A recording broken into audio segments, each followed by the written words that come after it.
Welcome to lesson 2.3. We're going to start talking about operations with fractions. Here are the learning objectives for this lesson. Make sure you have them written down somewhere before moving on. Here's the introductory problem. Make sure you read through it and understand what it's asking before moving on. So we're going to start with adding fractions and mixed numbers. So adding fractions and mixed numbers is as easy as adding whole numbers. The only trick is to make sure that the fractions that we are adding together have the same denominator.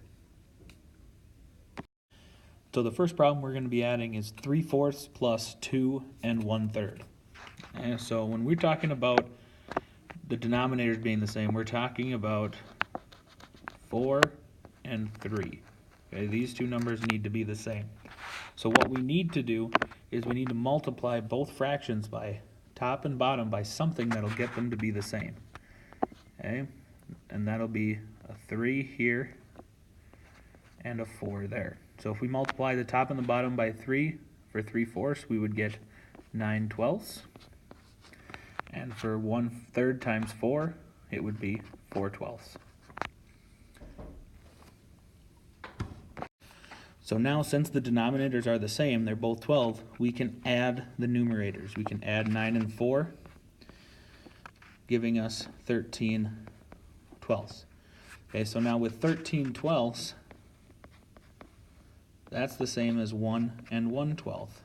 So now I can take this 1 and add it to the 2 and get 3 and 1/12. When we add mixed numbers together, the first thing we need to do is find a common denominator. Once we have that, we can add the fractions together, add the whole numbers together, and then add those two sums together and be sure that our answer is in simplest form. Okay, so for here we've got 5 1/3 plus 1/7, so we can imagine that there's a 0 there. Okay, so the first thing we want to do is we want to add the fractions together, so 1/3 plus 1/7. Okay, again, we need a common denominator for 3 and 7. That's going to be 21, so I multiply 1/3 by 7 and 1/7 by 3, giving me 7/21 plus 3/21. And then since my denominators are the same, I can add the top and the bottom. 7 plus 3 is 10. Then I need to add the whole numbers together. 5 plus 0, I get 5.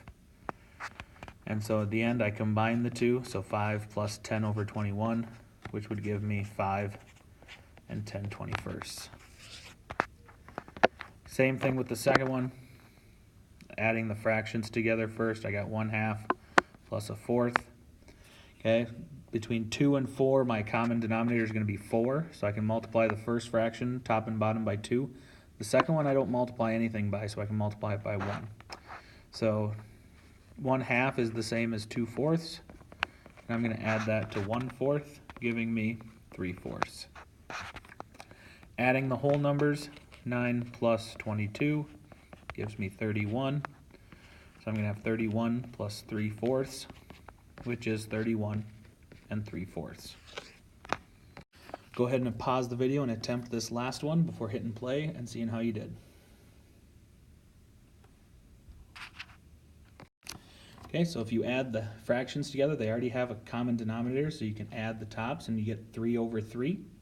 3/3, that's the same as 1. Then we add the whole numbers, 2 plus 8 is 10. Then we add those two together, 10 plus 1, and our answer is 11. Now we're going to do the same thing, but we're going to solve real-world problems by adding fractions or mixed numbers together. So Dante is making a costume with blue, red, and black fabric. He's got 6.5 yards of blue, 3 2/3 of red, and 5 4/5 of black. So how many does he have altogether? So we are going to be adding all of those together. 6.5 plus 3 2/3 plus 5 4/5. Okay, so now we can add as many as we want and still follow the same rules. So if I take these three fractions, so 1/2 plus 2/3 plus 4/5, and I find a common denominator between 2, 3, and 5. Okay, the first number that all three of those go into is 30. So I need to multiply all of these fractions by something to get the denominator to be 30. For the first one, that's 15. For the second one, it's 10. For the third one, it's 6. So my fractions are now 15 thirtieths, 20 thirtieths, and 24 thirtieths. So if I keep the bottom the same and add up all the tops, I should get 59 thirtieths, which is 1 and 29 thirtieths. Then I can go and add the whole numbers together, 6 plus 3 plus 5, and I would get 14. So then I can add 14 plus 1 and 29 thirtieths, giving me a total of 15 and 29 thirtieths. That's how much total fabric he has. So now we're going to subtract fractions. We're going to do the same thing. You have to have the denominators the same, and then we can subtract across. So it's just like adding, but we're going to be subtracting instead. So the first one, we've got 6 ninths minus 2 ninths. If you'll notice, my denominators are already the same, 9 and 9. So now I can subtract straight across. 6 minus 2 gives me 4. So my answer is 4 ninths. Subtracting mixed numbers, it's the same as adding it. You make sure the fractions have a common denominator. If the fraction to the left of the minus sign is smaller than the fraction to the right of the minus sign, convert both into mixed numbers into improper fractions. Then we subtract the improper fractions and we can write the difference as a mixed number. Either way, I would rewrite it as improper fractions. Okay, so 4 and 5/6 minus 1 and 4/6. Okay, so you can write these as improper fractions, and we'll do both for this example. Or you can do 4 minus 1. 4 minus 1 is 3. 5/6 minus 4/6. Denominators are the same, so I can just subtract straight across. 5 minus 4 is 1. So my answer would be 3 and 1/6. If I did it as improper fractions, 4 and 5/6 is the same as 29/6. 1 and 4/6 is the same as 10/6. Denominators are the same, so I can subtract. 29 minus 10 is 19, and 19 over 6 I can rewrite as 3 and 1/6. So either way, we would get the right answer.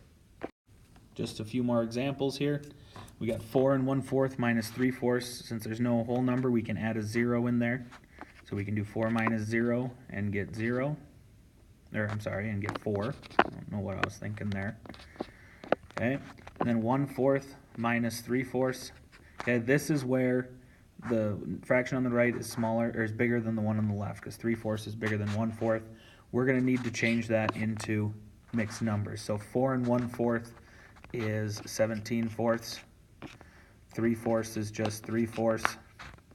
When I do this subtraction, the denominators are already the same, so I can do 17 minus 3 and get 14. And then 14/4, I can change that into a mixed number of 3 and 2/4, which would simplify down to 3 1/2. For the next one, we just have fractions. There's no whole numbers, so I can subtract straight across. Denominators are the same, so my denominator is going to be 12. And then I can just do 10 minus 6 and get 4. I can take a 4 out of both of these, so I need to do that, giving me 1/3. Go ahead and pause the video and get the last one done, and then hit play and see how you did.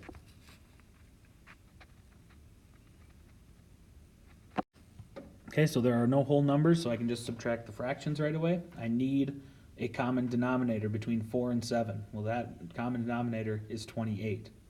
So I multiply the first fraction top and bottom by 4, second fraction top and bottom by 7, giving me 24 over 28 minus 21 over 28, giving me an answer of 3/28.